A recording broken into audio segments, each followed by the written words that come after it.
o no con lo que fue la convivencia, con lo que fue el pacto con Odría, etc., no podemos dejar de señalar qué fue exactamente, y no podemos simplemente decir lo que no es verdad. Y así es como definía Allende de la Torre este tema. En el Día de la Fraternidad del 61 dice lo siguiente: vamos a unas elecciones, vamos potentes, serenos, tranquilos a cumplir con nuestra obligación electoral, porque esta es una obra culminante de la convivencia. Hemos visto con la convivencia progresar esta idea, hemos visto cómo ha ido mejorando. La convivencia era una palabra sobre la cual había una sombra siniestra. En el 58 la gente la entendió mejor, en el 60 la convivencia ha sido comprendida hasta por los adversarios. Yo creo que este año debemos culminar con valor lo que el aprismo emprendió. Mantener esta convivencia en momentos en que el mundo avanzará seguramente hasta la coexistencia para no perder el ómnibus de la historia. Y dice: si Moscú proclama su interés por el diálogo con el opositor y afirma lo que llaman políticamente coexistencia pacífica, que suplantaría la política de Guerra Fría, nosotros tenemos que preguntarnos: si los rusos quieren una coexistencia con los norteamericanos, ¿por qué no lo vamos a buscar nosotros, los latinoamericanos? Busquemos también nuestra convivencia. Este es el contexto de ideas de amplio nivel en la cual sitúa la convivencia Allende de la Torre. Y este es un manifiesto del Partido Aprista del año 62 que evalúa este tema. Y dice lo siguiente: convivencia política no es connivencia. Esta es la típica redacción de Ramiro Piralet. Otra de las grandes artimañas electorales y postelectorales esgrimidas contra el Partido del Pueblo, especialmente por el exótico contubernio de los órganos de la reacción y el comunismo, ha sido culparlo de la política de convivencia.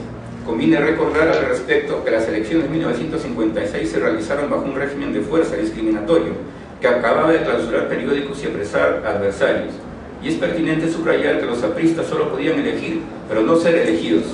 Surgió entonces la idea de la convivencia, sostenida largo tiempo por el Partido del Pueblo, como un anhelo sentido de la peruanidad que deseaba vivir en paz, civilizadamente, tolerando sus divergencias y sin persecuciones.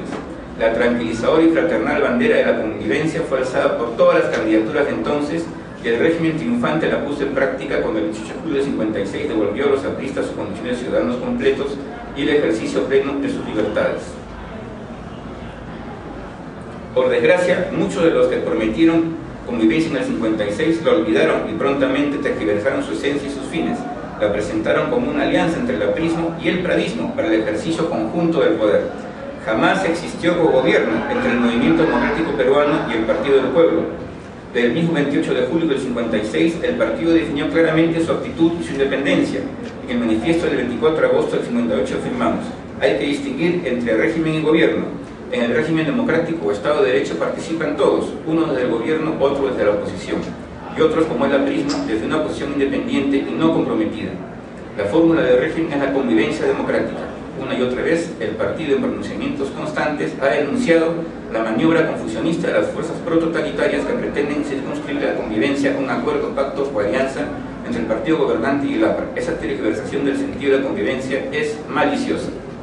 Ahora, esta es la línea general. Dirán: bueno, esto es demagogia, son cosas que dice el partido que no se cumplieron. Este señor pertenece también a la órbita del señor Burga y Manrique, etcétera, que es Denis Sulmón, ha sido profesor de ellos y puso parte de su movimiento político. Esta es una historia del movimiento obrero peruano hasta el 77 y tiene una lista de conflictos. Y la época de la convivencia está llena de conflictos dirigidos por la CTP, sobre todo grandes huelgas de las azucareras. No obstante que al mismo tiempo se forman centrales sindicales de tipo comunista, sobre todo después de la influencia de la Revolución Cubana. Hay un paro de 15 días de la Federación de Trabajadores Azucareros por el reconocimiento del sindicato de Cayaltí. Habían reconocido al APRA, pero no reconocieron a su sindicato, y eso fue motivo de constantes reclamaciones. Hubo una huelga de casi un mes de la Federación de Maestros, que todavía era aprista, y de los trabajadores del correo. Huelga prolongada de los trabajadores de Cayaltí, otra vez por el reconocimiento del sindicato. Huelga y represión de los trabajadores de Paramonga. Y esto es muy interesante: paro general de 24 horas de la CTP condenando la represión a los campesinos del Cusco, de Yantoc y otros atropellos contra los derechos humanos. La CTP protesta contra la persecución, detención y prisión de la gente de Hugo Blanco y las otras rebeliones campesinas que había en esa época. Y algo mucho más interesante todavía. Este es el periódico del 27 de julio del 56 que se llama Arriba, aún no había la tribuna. Acabó la tiranía, libertad. Aquí el periódico llama a una gran concentración popular en la Plaza de Armas. ¿Para qué? Para lo siguiente, a ver si se puede ver con nitidez. Última hora, todo el pueblo a la Plaza de Armas.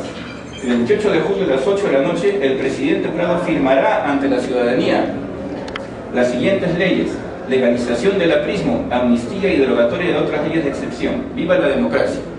¿No? Según el libro de Manrique, allá se tiró a los pies de Prado, le lamía el dedo gordo, le pedían lo que sea, Prado hacía lo que quería con ellos, una total capitulación y entrega, el aprismo estaba en el bolsillo del gobierno, nunca hacía huelgas, como ustedes ven acá no es así, pero aquí hay una conquista política importante, el presidente en la Plaza de Armas firmando la legalización del APRA, y el APRA por eso orgullosamente convoca una gran movilización con estas banderas: libertad, rompiendo las cadenas, asesinatos, prisiones, robos, destierros, tiranía, calumnias, abusos, injusticias.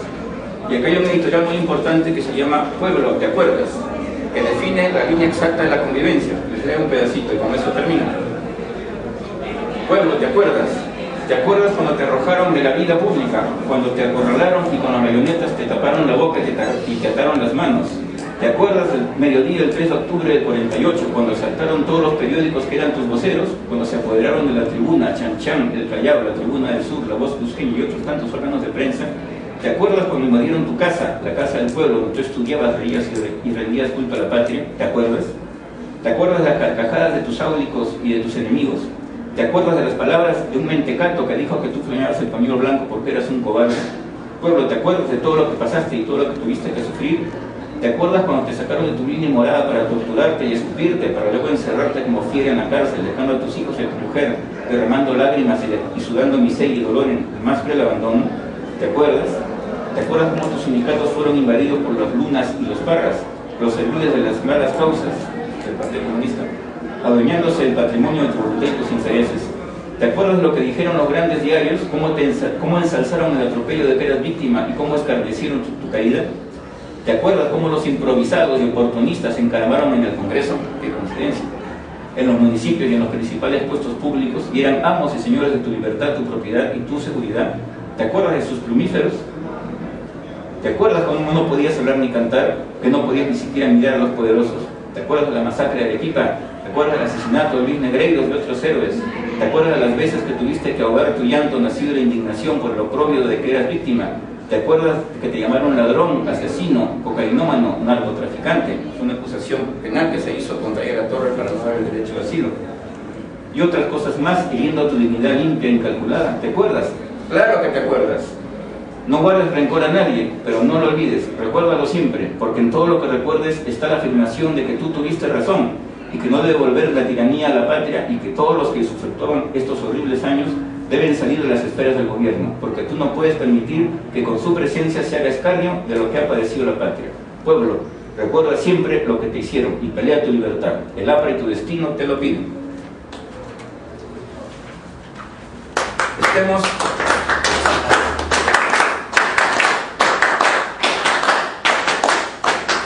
Por supuesto, cabe la discusión sobre este contexto.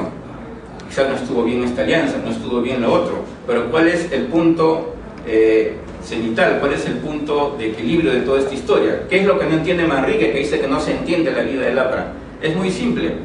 Manrique pertenece a una corriente intelectual que la historia define como estalinismo. Estalinismo son los marxistas mediocres, los marxistas congelados, los marxistas dogmáticos. Los marxistas mediocres y dogmáticos y congelados tienen una cosa en común: entienden la revolución como la imposición vertical autoritaria de un esquema. Más o menos ellos se consideran el domador y el pueblo es un león en una jaula que a los latigazos se le hace subir por un aro para que dé acá determinadas maromas. Y esto viene de una ruptura con la tradición revolucionaria marxista a la que pertenece el APRA. Hasta la época de Lenin, Lenin era considerado un marxista heterodoxo, el estalinismo convirtió a Lenin en una especie de dogma marxista, y ahí viene ya la discusión por los marxistas congelados de Miguel Latorre contra los estalinistas. Pero Lenin era un heterodoxo, porque en la época de Lenin